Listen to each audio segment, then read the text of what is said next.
So, fascinating piece by Variety here. It's all about Disney's new CEO, co-CEO anyway, kind of partnered with someone else, and the sort of state of Marvel and Star Wars, and can they save it? Right? Can they turn it around? Which is a question I think a lot of people were asking at a certain point. Now, apathy has just simply set in and people don't care that much about Star Wars. But it is and Marvel, but it is a fascinating piece. And obviously they quote insider sources and things like that. So it's well worth checking out, and I wanted to talk about it. And whilst we go through this, drop down in the comments below, do you think they can turn it around? Do you think they can? Let me know down below. So, this is all because, of course, we've got new CEO Josh D'Amaro, right? Can they revitalize Star Wars and Marvel and save the Magic Kingdom? That is the question.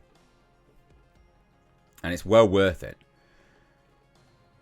So you see this. There was only one problem. D'Amaro was nowhere to be found. Handlers scrambled to find the chairman of the parks as fans pushed against the gates. The executives were set to ring the New York Stock Exchange bell and take a photo with 36,000 cast members, and the clock was ticking. This is just effectively a bit of a backstory about who he is and what he's about, and some issues that have had there behind the scenes and what he's been up to, blah, blah, blah. It's really not that actually interesting. It just sort of sets the stage. But you have stuff like this, right? There's a phrase that's used around the Magic Kingdom to describe the phenomenon, the Josh effect. D'Amaro, tall, slender, silver-haired, has a politician's ability to make anyone he encounters feel seen and heard. He's so relatable, says Joe Gavigan, a 25-year veteran of the Parks Division. He looks people in the eye. He's extremely confident, but not cocky. So they're really, Variety here they're doing some legwork, I guess, to show you that D'Amaro is good. I don't buy it. I think Bob Iger is still going to be around, but okay, whatever. So, Iger, who became CEO in 2005, will hand him the keys to the Mouse House on March 18th. Though the Walt Disney Co. remains the most storied brand in Hollywood, the entertainment landscape it once dominated is shifting dramatically, forcing D'Amaro and the company he will lead to adapt with it. So Disney's rivals not only include traditional media conglomerates like Comcast that make their money by producing and distributing films and TV shows, but streaming giants such as Netflix that have transformed the way that people watch them.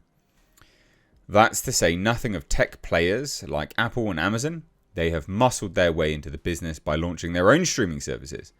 And then there's YouTube and TikTok, which are siphoning off younger viewers at a dizzying rate with user-generated content. That's right. New media. New media's the future. And you get stuff like this, right? Disney and Josh have to get Hollywood back in the center of gravity of our culture. Yeah? You're going to have to start to make really good products again. And they're not going to do it. They're not going to.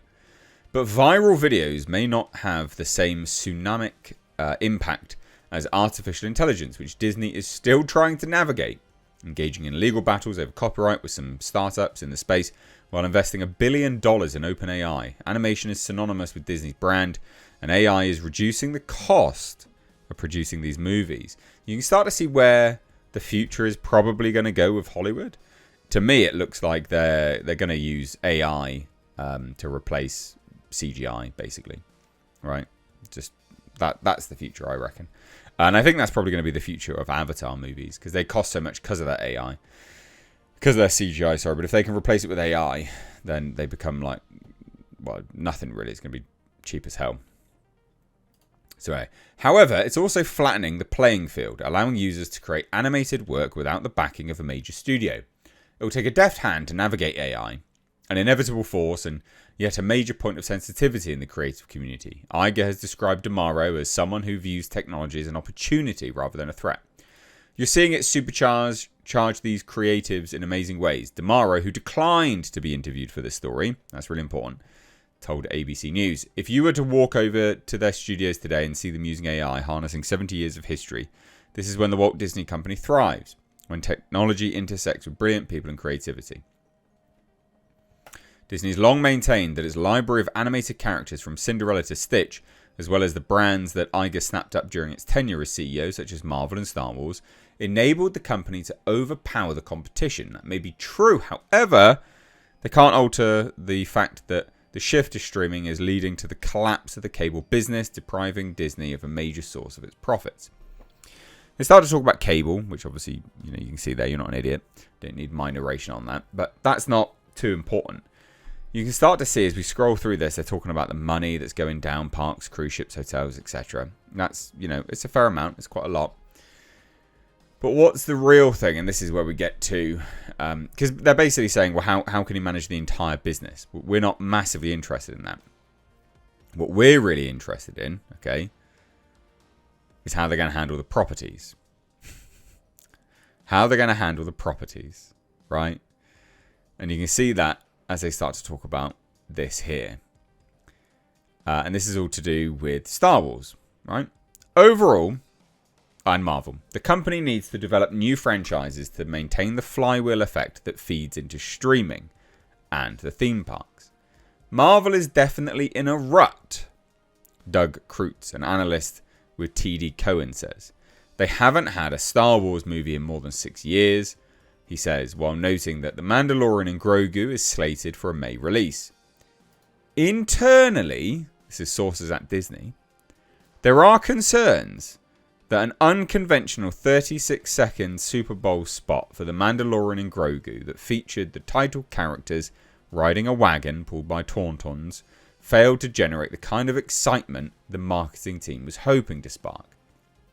The film itself is something of a question mark, given that it's based on a streaming series and, consequently, may not seem like a big screen proposition for any but the most die-hard Baby Yoda lovers. There's a sense that Star Wars Starfighter, spin-off from Deadpool and Wolverine director Sean Levy, is more likely to satisfy fans when it hits theatres next spring, with sources who have seen footage praising Ryan Gosling's performance and suggesting Levi has recaptured the franchise's spirit of fun. Star Wars isn't the only franchise facing questions. Walden and DeMaro will also have to determine if Disney should continue to fund James Cameron's cinematic journeys to Pandora,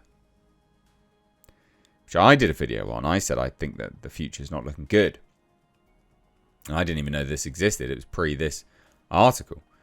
The most recent Avatar film, last year's Fire and Ash, brought in more than $1.4 billion globally. That's nearly $1 billion less than the previous installment earned. Given the cost of these films, every Avatar installment needs to be massive to break even. If you make $1 billion on the next movie, you lose hundreds of millions.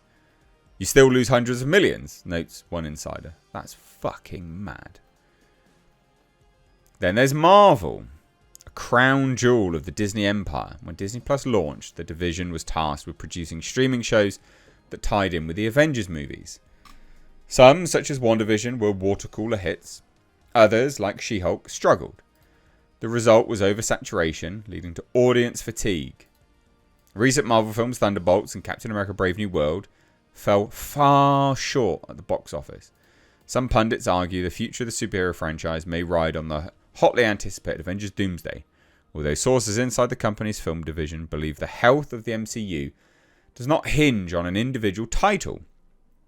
Executives are pleased with what they've seen so far for the December release, and rival studio heads privately predict Doomsday will be the year's highest grossing movie. I mean, it doesn't sound great, does it? It actually sounds like they're in really bad health. Really bad health. Fascinating.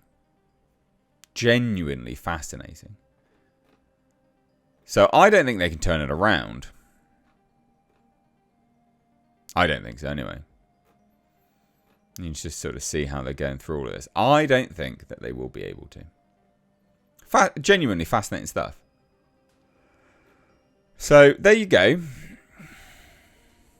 There you go. It's intriguing. Very, very intriguing article. Like, genuinely an interesting article. I think that this is, cause for concern. Well, not for me. I don't have vested interest in this. I don't really care. But a cause for concern for Disney and obviously Star Wars and Marvel fans. I don't think they're going to be able to turn it around. What do you guys think? Let me know down below.